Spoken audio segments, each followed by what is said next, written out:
القشطوطه بلبن عملناه في البيت. بتاعتي كبيره قوي. نطلع منها. بص بقى توته بقى وهي هي اصلا ولا عارفه تطلع ولا عارفه تعملها، يعني انتوا هتشوفوا هي بتعملها بالراحه. بسرعه بسرعه بسرعه. نزل بالمعلقه. نزل بالسكينه بقى، المفروض كنا نقطعها الاول بالسكينه. نزل اي حاجه. احنا بقى نشيل كده على جنب. جمال جمال جمال عدى ايه الكلام. بصوا ممكن تسيب الطاوله على الترابيزه عشان اعرف اكل؟ لا يعني انت مش انت مخبي معلقتي ليه؟ ايدك حط كده بس كده. ياه ندوق بقى يعني. انا 1 2 3. بسم الله يا جماعه. كيكه رهيبه غرقانه لبن وعليها طبقه كريمه. ليه نجيبها غاليه ولما احنا ممكن نعملها طبقه سهله عادي؟ كراميل بس برضه السكر ما ياكلوش البتاعه دي، يا اما ياكلوا معلقتين زي كده وخلاص. تحفه رهيبه. تعالوا نشوف عملناها ازاي. ما تقولوش بقى. بقى حاجه هنجيب 4 بيضات، كوبايه ونص سكر،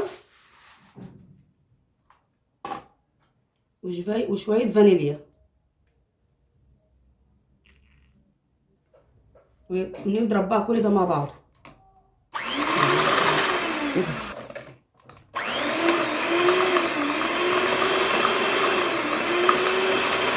السكر طار على الترابيزه كلها.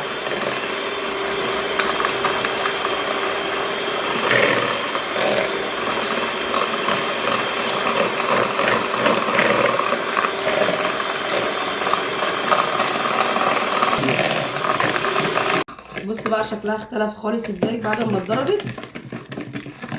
نكمل بقى هنعمل ايه. خلصنا ضرب، هنحط بقى كوبايه الا ربع زيت، كوبايه لبن، وكوبايتين دقيق. ادي اول كوبايه وادي تاني كوبايه. كيس بيكنج باودر، ونبتدي نقلب بقى. احنا مش هنقلبها كتير عشان ما تبقاش كيكه، او يعني عايزينها تبقى سايبه كده من بعضها.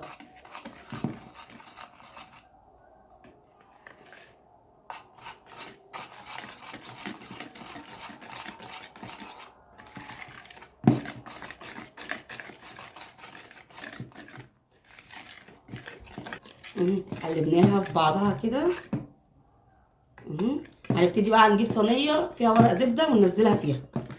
هنبتدي بقى ننزل بالخليط كله في الصينيه، نحط في النص بس، هو هيفرد لوحده. والصينيه تكون مدهونه الحوافل بتاعتها مدهونه زيت. الحمد لله على السلامه. الله يسلمك. واللي كمان نحطها مش شرط ورق زبده، يعني لو ما عندكوش ورق زبده ممكن تبطنوها بدقيق، تحطوا الاول زيت بعد كده تبدروها بالدقيق. هندخلها بقى في الفرن على درجه حراره 180 على 170 170. انت ما بتعملش حاجه اللي انت بتعدل عليا بس. على الرف اللي في النص لحد ما تستوي، وبعد كده هنرجع ونوريكم سوا. هنعمل بقى الكراميل اللي هيتحط على الوش. كوبايه سكر على النار، ما تقلبوش ولا تحطوا اي حاجه، حطوا كوبايه السكر ولعوا عليها النار بس كده. حطينا كوبايه السكر على النار، نجيب بقى معلقه نشا على كوبايه اللبن وندوبها فيها كده.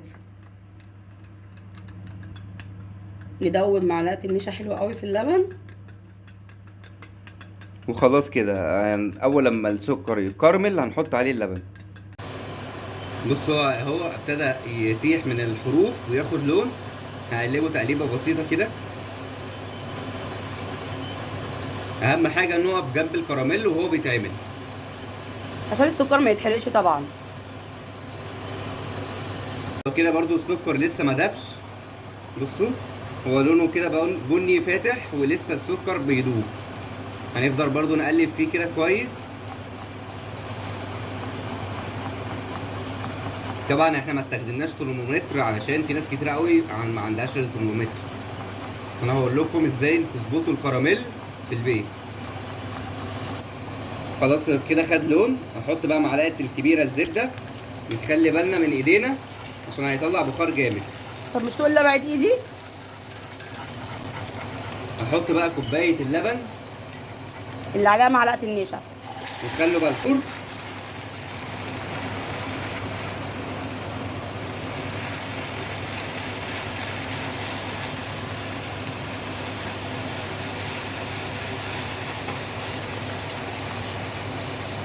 هنفضل بقى نقلب فيه كويس كده لحد ما يدوب معانا تاني.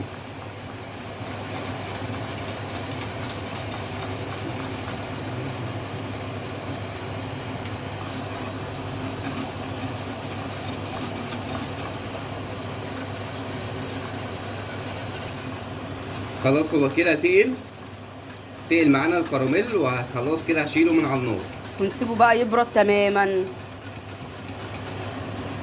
خرجت الصينيه من الفرن، احنا قلبناها على الوش التاني عشان نبتدي بقى نشيل طبعا ورق بعد ما الزبدة. بردت وخدت لون جميل جدا من على الوش، خدت لون ذهبي. نشيل بقى ورق الزبده ده شايفين الظهر. بقى سبونج كيك بالظبط. وبخله نبتدي بقى نخرمها كلها كده، نعمل فيها خروم. كيلو لبن، هي اساسها لبن. إيه اللي حابب يحط لبن وقشطه مفيش مشكله، بس احنا ما عندناش قشطه فاحنا هنحط لبن بس.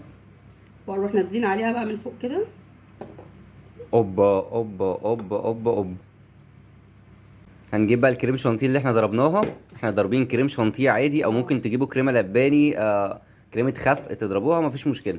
احنا ضربنا كريم شانتيه، حطيت الكرسي وطلعت عليه عشان اطول شويه. بس على فكره الاحسن يعني هتكون كريم شانتيه، كريمه لباني طبعا، كريمه خفق. لا حطي شويه، حطي بعد كده اصبر فريش بس. عشان ما يطلعش الكيك، ما يطلعش في الكريم شانتيه زي اللي هو ما طلع في المعلقه من ظهر المعلقه. انت خبير. نفرد بقى بشويش طب خالص. يا تعالي انا افردها لك بقى. سيبنا لا، نتعلم. ما هو عمال يطلع الكيك في البتاع. انا استسلمت ونزلت وخليت احمد جوال يفردها. انا مش عارف هي كانت بتعمل ايه. بص المفروض بتفردي كده.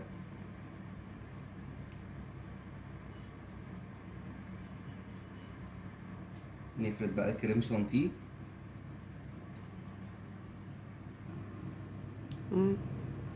استاذ احمد برضه استاذ. انا كان زماني لسه بفرد فيها والله. هو انت يعني خليتي الكيك اختلط بالكريمه، فيعني حلو، برافو عليكي.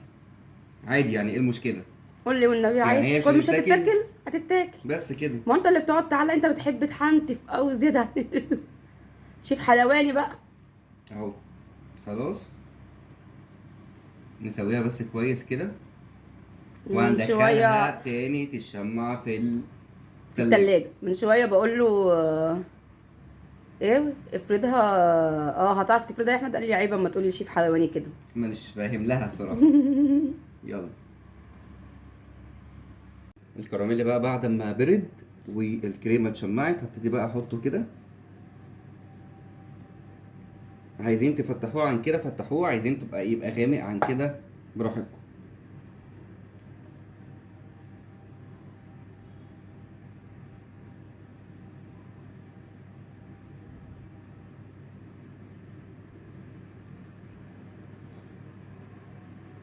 اهم حاجة الفرد ده. عشان كده سبت الشيف حلواني هو اللي يفرد.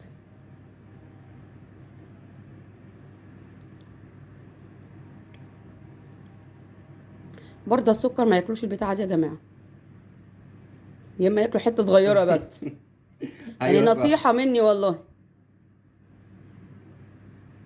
يعني طب ما لازم نعمل لهم، ما احنا بنعمل لكم حلويات كتير يعني، ممكن تدوقوا بس يعني. هي اصلا القشطوطه عامه بتبقى مسكره.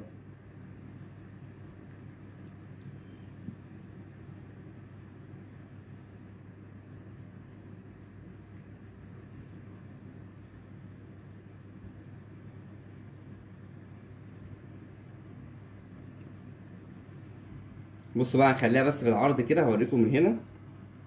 هنعملها خطوط. سبت انا شويه كريمه وهنعمل بقى الخطوط دي. لو حته اتفتحت منكم كده عادي ممكن تمشوا حته كده.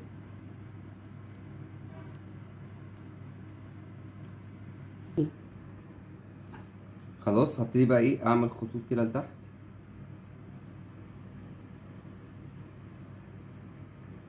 الله الله الله، والله فنان.